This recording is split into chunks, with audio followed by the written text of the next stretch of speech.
Hey guys, what's up? It's Dan, and today it's not going to be the usual gaming video that I usually put up on my channel.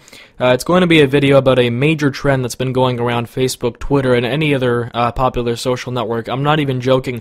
If you don't have a Facebook account, go ahead and make one and add up some friends and you'll see what I mean.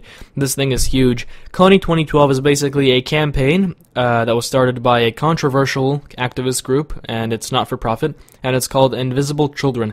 And I'm saying controversial for many reasons. Just keep watching this video and you'll see. Basically, the CEO of Invisible Children, along with his other friend filmmakers that are part of the activist group, they came together and they made a short film called Kony 2012. And it's about 30 minutes long. If you want to go watch it, I'll link it down in the video in the description bar. But it's about a guy named Joseph Kony, who has 30,000, that's what they say, that he has 30,000 child soldiers in Uganda and other parts of the region, and he basically has his own rebel group called the Lord's Resistance Army, where these child soldiers fight, and he doesn't have a cause or anything. Apparently, according to the video that Invisible Children made, the LRA, the Lord's Resistance Army, fights for no cause, so they just kill people, rape people, steal from people for no reason, just for the fun of it.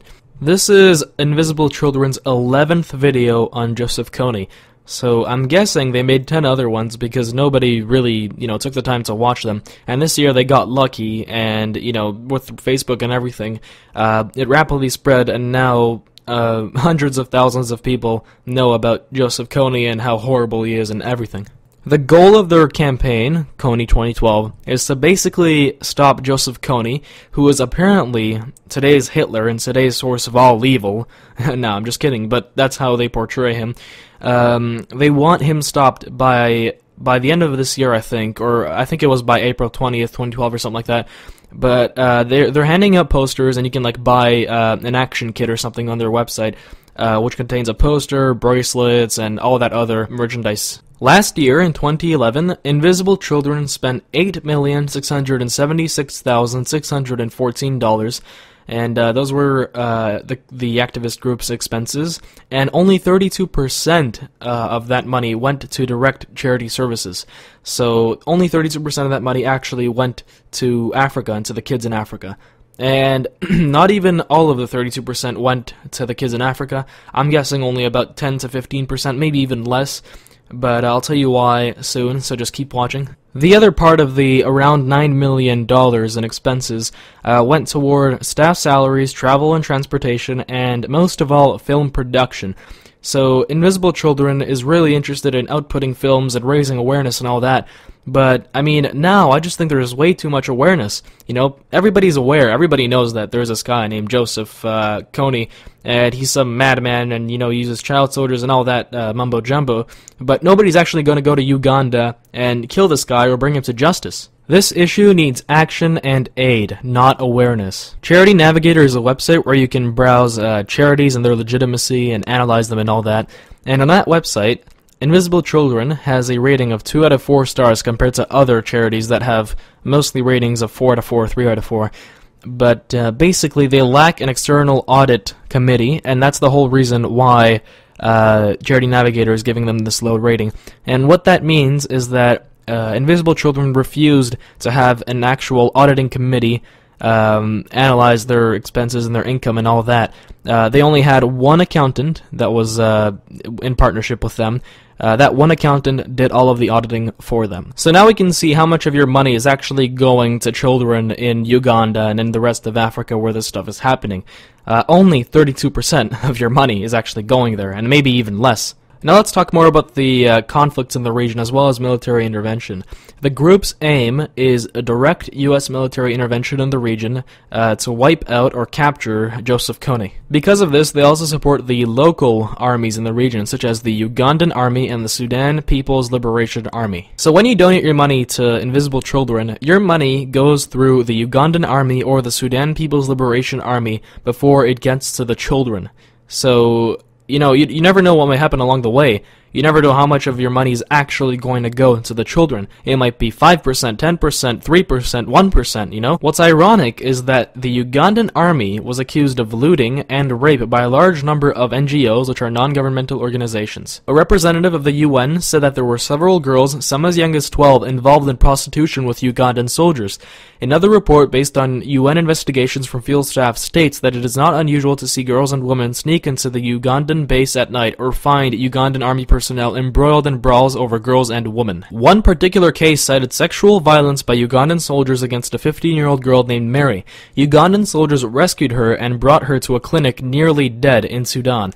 What really happened was that the Ugandan soldiers assaulted her, gang raped her, and impregnated her before taking her to the clinic. There are countless of other sexual assault cases linked to the Ugandan army and Ugandan soldiers in the area. Now, a little more about the Sudan People's Liberation Army, the SPLA.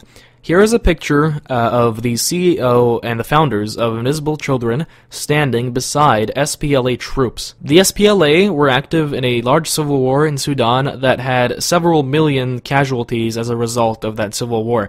When they demobilized during 2005, when they declared peace, the UN Children's Agency estimated that the SPLA, the Sudan People's Liberation Army that the Invisible Children supports, had discharged 20,000 child soldiers and had 900 left in 2005. So basically, the organization that Invisible Children supports and the organization that you saw was standing right beside the founders of Invisible Children had child soldiers, which the Invisible Children is fighting against.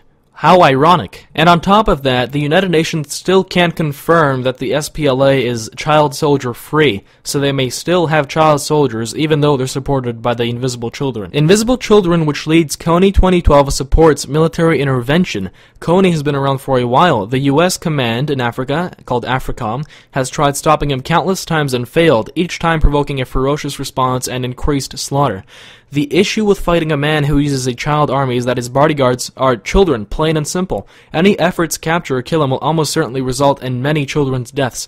How does that make any sense if Invisible Children is trying to stop the killing of innocent children, but they're also promoting military intervention against an army of child soldiers? People of Invisible Children, do you think before you speak? People that support Invisible Children support what they're fighting against.